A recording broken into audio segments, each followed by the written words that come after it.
So nice to meet you. I'm Miss Pena. Go ahead and have a seat. Awesome.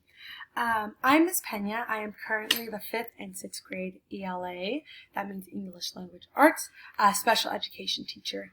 I know your next question is going to be, why are you leading this meeting if my son's not in special education? I am actually leading this meeting because I am currently part of the behavior/cultural team here at Achievement First. Before we get started, I just kind of want to introduce everyone. So this is Miss Valentine. She is your son's general education teacher. That just means that she's in his class all day. She teaches them all the content, and they have been working together all year so far. Or, well, it's the beginning of the year, but so far this year. And Miss Valentine, this is Miss Doe. As you are aware, this is their first year here at Achievement First. They actually moved from Wisconsin, right? They moved from Wisconsin, so they made a big move, and which is important to kind of remember as we begin talking, because, this is our first year kind of getting to know each other. You're getting to know us, we're getting to know you, your son's getting to know our school and our teachers. So just making sure that we're working as a team, because we all want what's best for John. So today we will be discussing best practices for John. And what I mean by best practices is effective strategies that we will be using to ensure that we get the outcome and meet the goals that we want John to meet by the end of the year. So kind of diving into that, we have noticed a need that John has, the need being that your child has began to have some emotional outbursts during class. Then this in turn creates him wanting to, or a refusal to work, and also peer aggression. This need was identified once it became a regular occurrence and happened daily.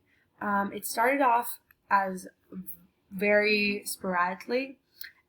We all have bad days, so we didn't think much of it.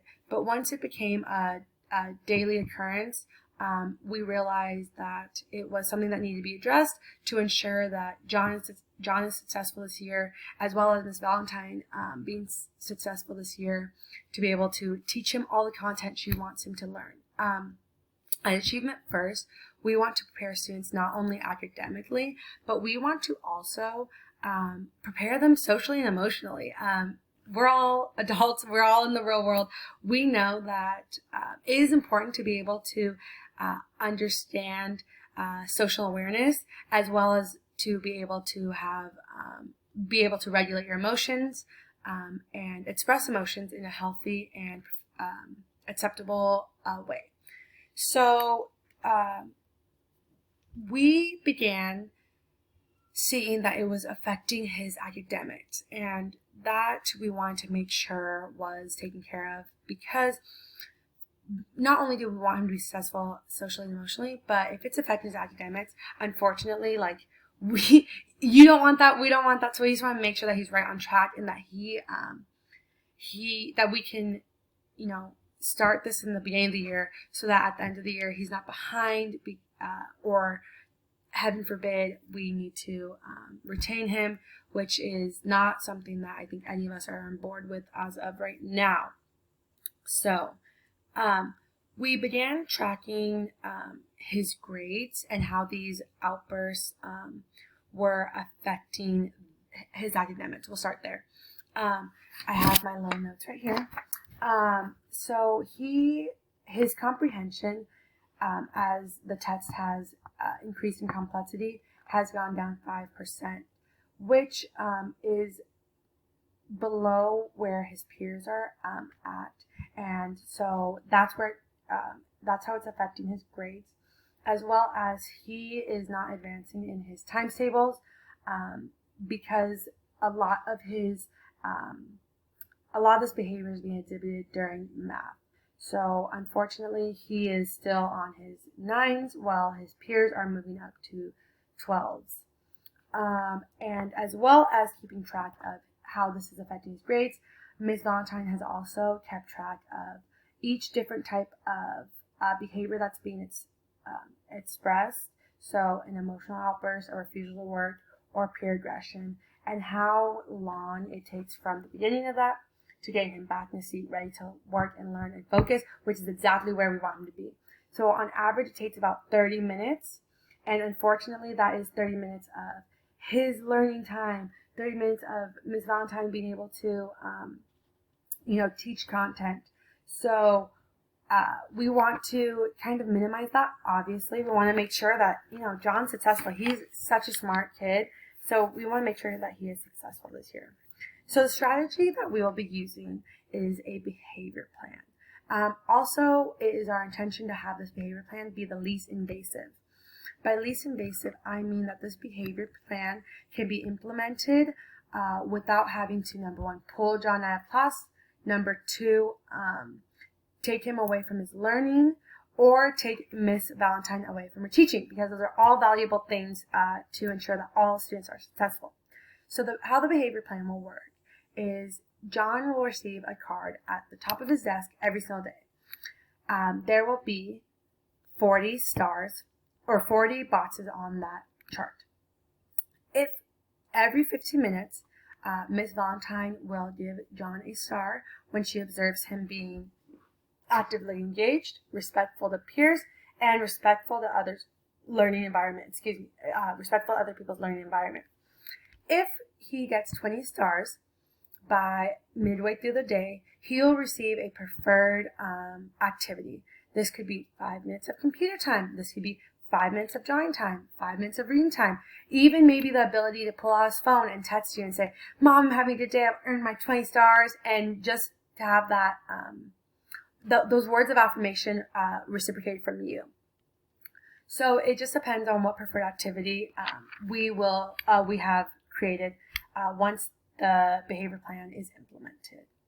The reason for this choice is that since we are able to collect data using these charts, data collection is actually vital for individual behavior plans. And I actually kind of took a note, so I'm gonna look distracted, but I took a note to kind of reinforce the importance of behavior plans in students. So this is actually from the University of Nebraska. And so data collection, individual behavior plans are most effective when data is consistently collected. Once again, that will be the tracker cards. So data is collected before the implementation of plan. That's what these notes were for. His grades, how long it takes us to get him back in his chair, ready to learn. And it allows us to plan this behavior plan in an effective way. And it identifies patterns and trends and behaviors and determines the effectiveness of the plan. So if we see that this plan isn't working, great. I'd rather know right away. And we are able to rework it, maybe meet again, and come up as a group together a more effective way.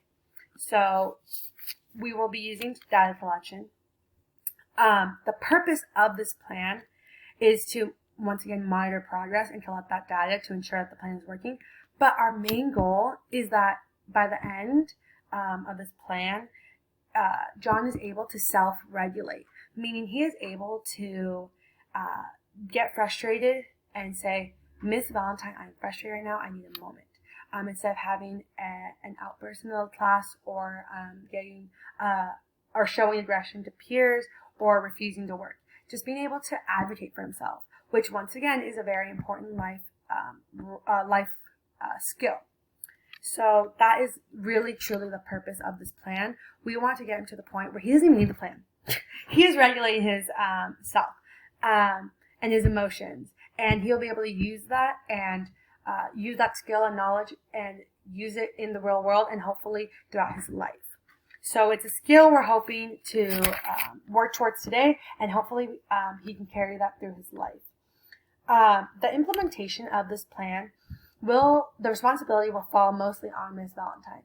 And the reason why is because she is in the class all day with him, and she is able to, she already has a relationship with him, a positive relationship, and he respects her, and they are able to work together as a team and kind of work to ensure that he is meeting these goals. With that being said, the behavior team and the culture team, myself included, will be there to support not only John but Ms. Valentine as well in the implementation of this plan.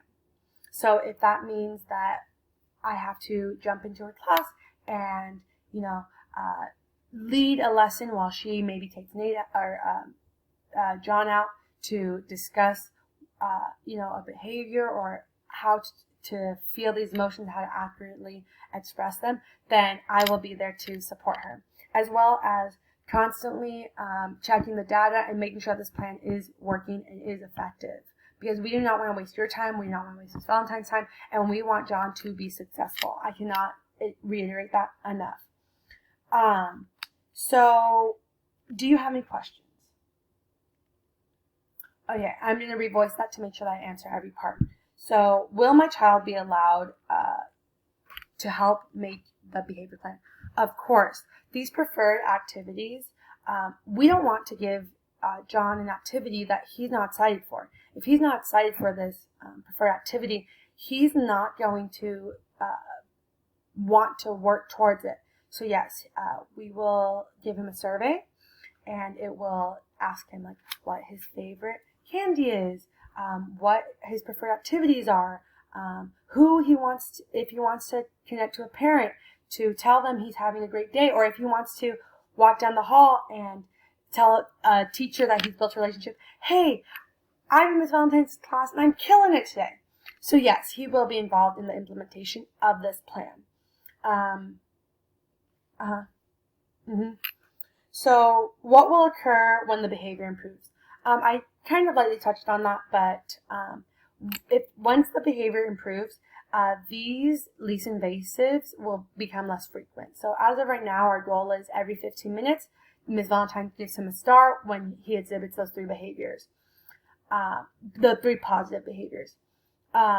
If his behavior starts improving, those can be pushed to every 30 minutes, every 40 minutes. More stars can be added. Okay, you are killing it, John. Now instead of 20 stars by midday, we want you to have 40 stars by midday. So kind of spreading out those preferred activities so it becomes more of his own volition and not for a reward. Because as we know in society, we're not always rewarded for being a good person. So we want to make sure that he is doing this because he knows it's what's best for him and he's not looking forward only to a reward. Continue. So how often you will be getting a report? We will be sending you a report once a week. So every Friday we will let you know how many stars you received this week, how many of the 3 behaviors that we don't want to see are exhibited, and that way you can also monitor the improvement of your child's behavior. Any more questions? Thank you. Well, it was so nice to meet you. I'm so glad we got a chance to sit with Ms. Valentine. I look forward to working with John as a team and him having a successful school year. I'll talk to you later. Bye.